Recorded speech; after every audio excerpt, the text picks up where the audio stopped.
ব্যবসা আল্লাহ পাক হালাল করেছেন। এই ব্যবসা যদি সততার সাথে হয়, নিষ্ঠার সাথে হয়, তাহলে এই ব্যবসা অবশ্যই সফল হবে।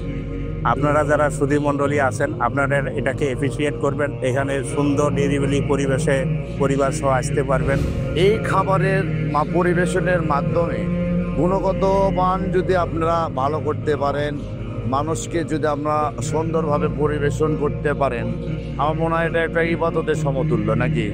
এখান থেকে ইসলামের যে সংস্কৃতি, ইসলামের সৌন্দর্য, মেহমানদারির যে সৌন্দর্য, খাদ্যের কোয়ালিটি এবং খাদ্যের ভেজাল মুক্ত রাখা, তারা জীবনে যে আদর্শ শিখেছে ইসলাম থেকে, সেটা কাজের মাধ্যমে কিভাবে প্রমাণ করতে হয়, আমাদের এই তরুণরা এখানে আগামী দিনে আপনাদেরকে মেহমানদারি করে তাদের এই আদর্শ এবং শিক্ষা ইনশাআল্লাহ আপনাদের সামনে সুন্দরভাবে উপস্থাপন করবেন ইনশাআল্লাহ।